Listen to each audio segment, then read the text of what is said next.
sa pag-usad ninyo bilang mga opisyal. Kasi yung iba katekista na, pero officially, you will become part of the catechetical ministry. Sa pagsisimula ninyo at pagtatalaga ninyo ng inyong mga sarili bilang mga lingkod katekista, mahalaga na malinaw sa inyo ang inyong nakaraan, ang inyong mga pinagdating.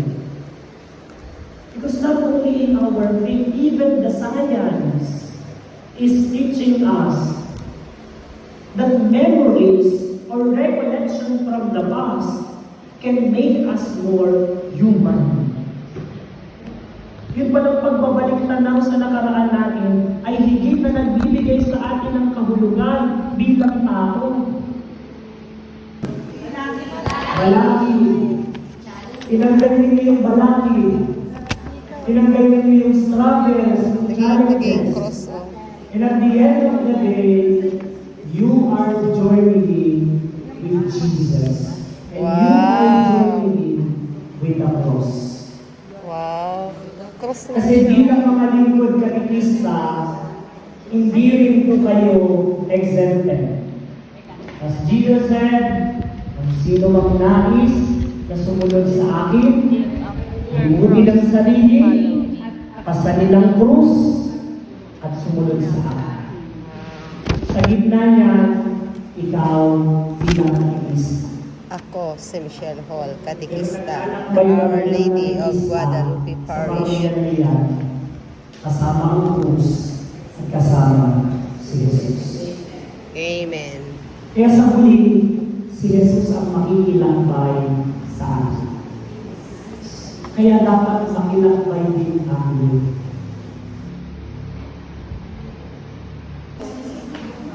Hindi po, Father. Sabi ko sa inyo, hindi ganun ka-formal, mas maging authentic yung pagbibigay ninyo ng sarili sa inyong mga kapatid.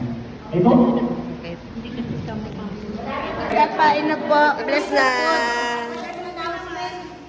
Ano, announcement?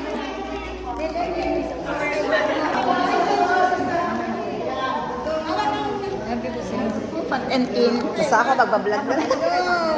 Uy, natanong pa ng kamay mo yung camera. Ayan. Teka po, ayusin mo nga.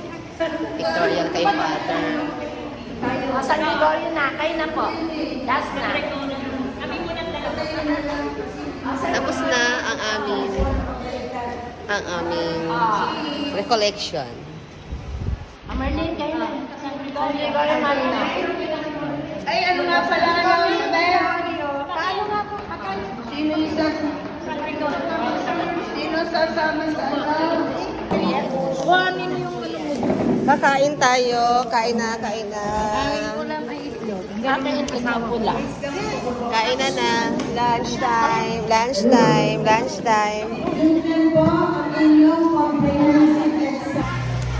You know, tapos na kami sa aming recollection. Ang oras ay 12:35. Ako lumabas ng pintuan. Pero kanina pa kami tapos. So, siguro bago mag 12 o'clock, tapos yung recollection. Nag-lunch lang kami. So, antay lang namin yung aming sundo. Meron kaming sundo. So, Tita Nancy, wala pa. Hindi pa sa loob. May kausap pa.